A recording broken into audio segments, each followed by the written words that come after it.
I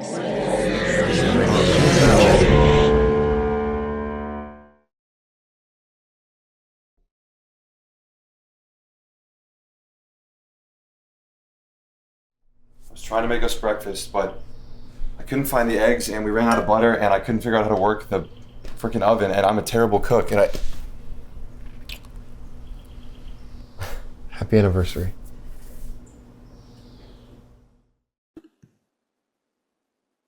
Paige doesn't win. Like I had to watch this one a few times before I picked up on the fact that everything that we're seeing could be a created fantasy in this roommate's head, or maybe it's his reality and it's a very complicated throuple, or maybe they're all flashbacks and memories. And I think it's meant to make you kind of question what you're seeing.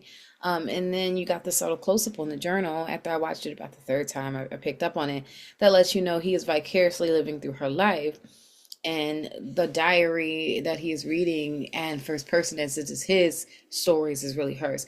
And I like the diary aspect that structures the story together so we stay on this very clear timeline of the relationship, and it ends up being this foreshadowing element that is hard to catch until you catch it, and then once you do, it really does tie the whole piece together. Pages in the Wind. The cast on this was absolutely amazing. Everybody was very believable. I believed the relationships. I loved what they did with the cinematography. Filmmakers were really smart with how they did this story. The story was very, very relatable and really well written. You definitely have empathy for Bailey. You feel for him. Um, I loved the twist at the end. I thought that that was really well done. And I think that the sound was great up until the very end. There were a couple moments where it was soft. The title card that said Pages in the Wind, it was really hard to read. I was a little disappointed in that. But I mean, I loved the rest of the film. I think that you guys absolutely smashed it. This was a just a charming and somber sort of story, just told really well. The writing was great. It all felt just grounded and authentic, and the performances also, yeah, just lent themselves well to that writing and to this story in general. Really like well paced. It was a more laid back, slow pace, and it was sort of perfect for this story. I really enjoyed the characters and the work they were doing, and just how we kind of just got to be a fly on the wall for this relationship as the sort of drama transpires. Yeah, overall, really well done, and I really enjoyed it. Pages in the Wind is a love story, but it's not exactly how you expect it to play out.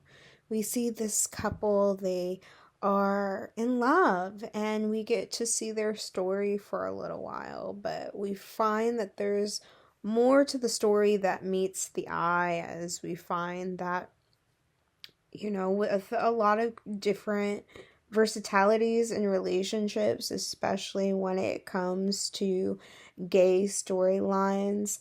We have one person who is sort of in the closet almost and not really to shed that identity of straightness, whether or not they are bisexual or not. That's not fully given to us in the short amount of time that we're given with these characters. But what we do know is that our straight presenting character has made a choice and made a choice to hide. And there is our other side of the spectrum of our character who is out and journaling and trying to come to terms with this hurtful heartbreak of a decision, and not only see that but engage and be friends and kind of hide behind the lies with his counterpart. They've played this part of being friends and just friends, and We have the girlfriend who is sort of asking questions like, where have you been? I'm stalking you. I'm tracking you on your phone because you're avoiding me. But why is he avoiding her? It's because there's this bigger storyline that she kind of doesn't seem to have any uh, tie-in or clue about, which gives this just nice little measure of mystery of something that, a secret that we all know, but she doesn't know. And it kind of is just a little heartbreaking on all of the parts, um, because we see the struggle that this person has to be truly who he wants to be. We see the heartbreak of this person who loves this other person but can't be with them. And then we also see the heartbreak of like knowing of this sense of betrayal happening and being completely aloof to it. So you sort of feel for each of the characters in your own way. I liked Pages in the Wind. I like the narrative structure of it as where the pages kind of almost like are like a narrator, almost like a I don't know what you would call it, like a narrative through line, like a spine, as like we keep coming back to the pages and then we catch up to them in real time with the girl coming. I think that's great writing and a great narrative device and narrative tool.